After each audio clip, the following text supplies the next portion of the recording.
اور پہلی بار 1 سال ہونے کو آیا تھا اس کے اس طرح کی ملاقاتوں کو، اور اس سال میں پہلی بار اس نے اسے چھوا تھا، اور وہ بھی اس کے نازک رخسار پر تھپڑ مار کر۔ میری محبت کو گالی مت تو مشل نوید، اگر مجھے ہوس ہی پوری کرنی ہوتی تو یہ میرے لیے کوئی بڑی بات نہیں تھی آپ کو حاصل کرنا۔ ایک نہیں، ہر رات آپ میرے پاس ہو سکتی تھی، پر میں ایسا انسان گرا ہوا نہیں ہوں جتنا آپ نے مجھے سمجھ لیا ہے۔ میں محبت کرتا ہوں آپ سے بے انتہا، اتنی کہ میں ختم ہو جاؤں گا، پر میری محبت ختم نہیں ہو سکتی۔ آپ کے لیے پاگل ہوں میں، آپ کے لیے ہاں پاگل ہوں، جو 3 سال پہلے آپ کو ماڈلنگ میں دیکھ کر پاگل بنا تھا، اور اب تک میں پاگل ہوں، صرف تمہارے، نہ کہ تمہارے جسم کے لیے۔ وہ اس پر غصے اور دکھ سے ڈھا رہا تھا، اور مشل بت بنی کھڑی تھی۔ تو بھیجو رشتہ اپنے ماں باپ کے ذریعے، مشل نے تلخ لہجے میں کہا تو جمال کا سر جھک گیا۔ وہ نہیں آئیں گے، اس نے صاف بتایا، تو مشل اس کے جھکے ہوئے سر کو کچھ پل دیکھتی کہا لگا اٹھے، مجھے پتا تھا۔ وہ کہہ کر آگے بڑھی کہ جمال پھر سے سامنے آیا۔ اب کیا ہے؟ وہ غصے سے بولی، مجھ سے شادی کر لو۔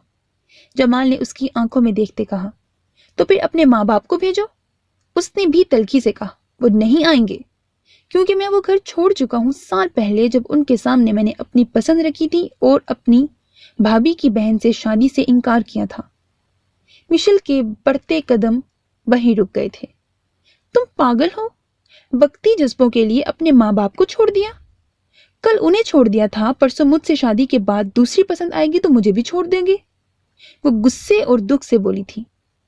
میرے جذبے وقتی نہیں ہیں مشل، میرے ماں باپ کو سمجھنا چاہیے تھا کہ میں تمہارے ساتھ خوش رہ سکتا ہوں، پر وہ نہیں مانے اور مجھے گھر سے بے دخل کر دیا، تو میں کیا کرتا جو انہیں بیٹے سے بڑھ کر اپنی عزت پیاری تھی۔ وہ جنونی انداز میں چیخا تو مشل بے ساختہ قدم پیچھے لے گئی، اور جو قدم اس نے پیچھے ہٹائے تھے وہ کچھ مزید آگے بڑھے، اور اس کی محبت کچھ اکیلے سماج میں رہ جانے کے خوف سے اس نے خدا پر اپنا مستقبل چھوڑے۔ مشل نوید سے چند گواہوں اور جمال کے دوستوں کی موجودگی میں مشل جمال الوی بن گئی۔ اور یہ بات جب الوی ہاؤس پہنچی تو آغا صاحب نے جمال کو ایک بد کردار ماڈل سے شادی کرنے کے جرم پر اپنی زندگی اور جائیداد سے بے دخل کر دیا۔ جمال ابھی مشل سے شادی نہیں کرنا چاہتا تھا، وہ کچھ بن کر پھر اس سے شادی کرنے کا خواہش مند تھا، پر اس کے حالات نے جمال کو مجبور کر دیا اور اس نے اس کے سامنے اپنا پروپوزل رکھ دیا۔ وقت گزرتا گیا، جمال ڈرائیونگ کرتا تھا اور جو کچھ پیسے ملتے تھے ان سے اچھا برا وقت گزار رہے تھے ایک دوسرے کی سنگت میں۔ اتنی غربت کے باوجود وہ دونوں پرسکون اور بہت خوش تھے۔ مشل نے شادی کے بعد ماڈلنگ کی دنیا کو خیر بات کہہ دیا اور اب اچھی عورت کی طرح اپنا گھر سنبھال رہی تھی۔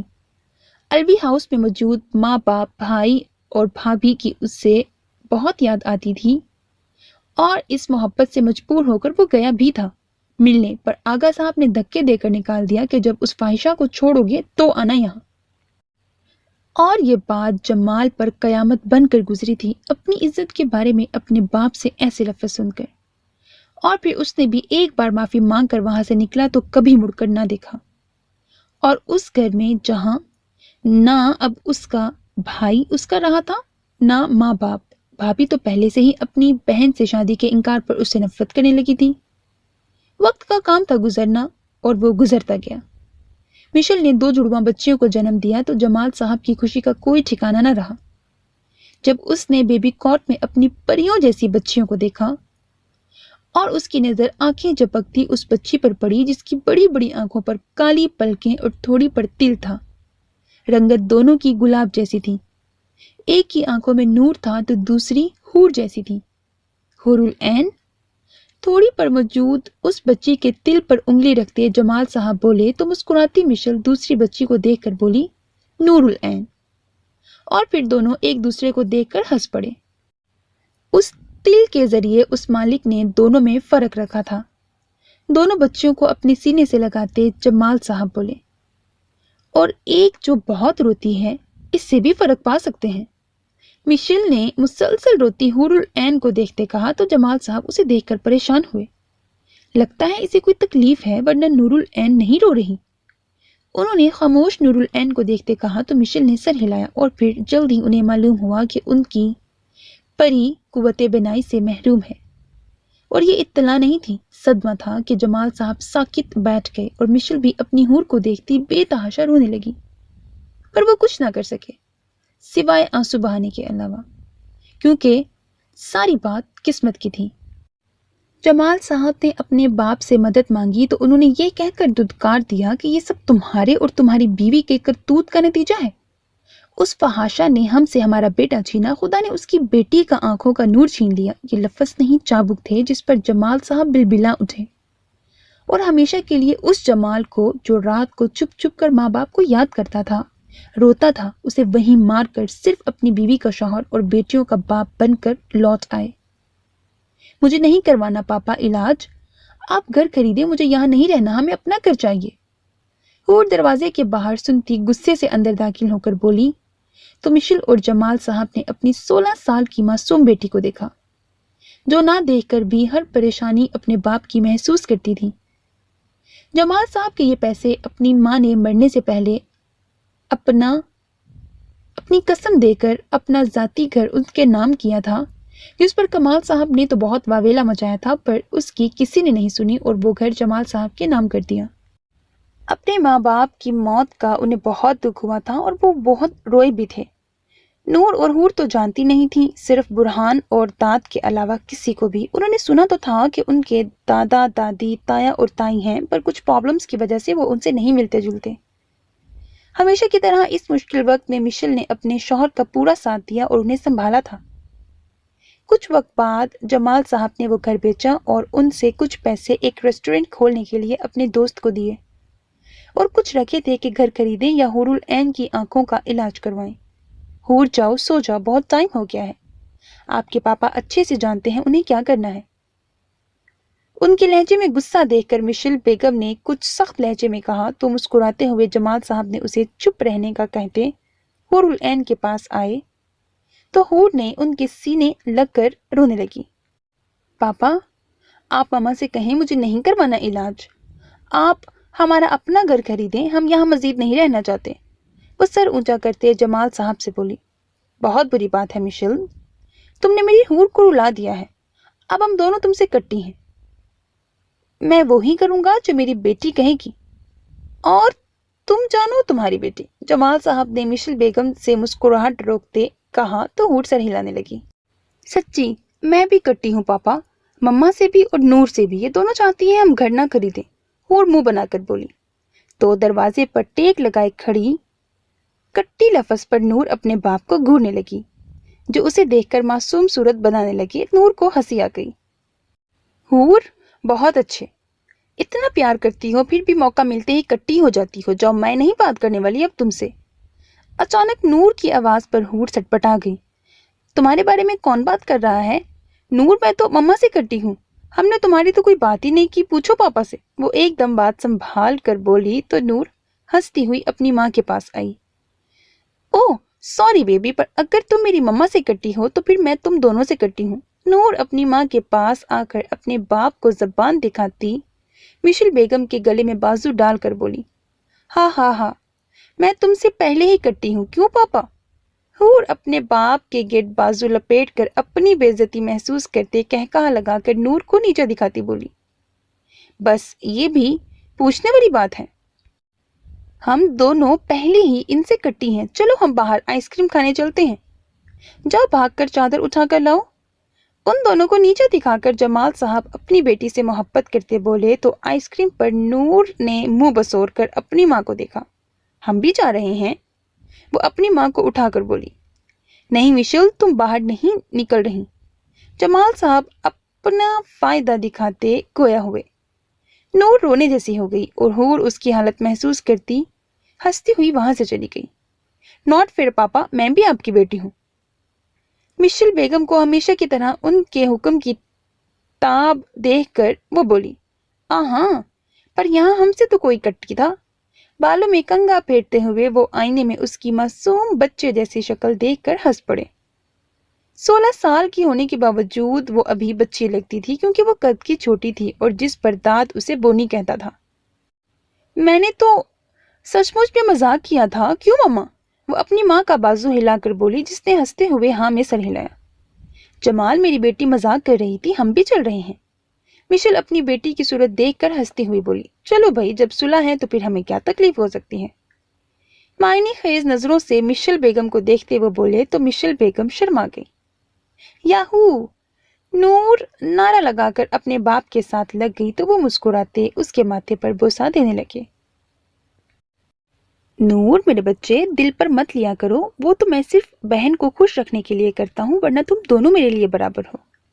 اس کا گال تپتپا کر بولتے جمال صاحب اسے اپنے ساتھ لگا گئے، اور تب تک مشل بیگم اور حور بھی تیار ہو کر آ گئی تو چاروں ساتھ گھر کو لاک لگا کر گاڑی میں بیٹھ کر وہاں سے نکلے۔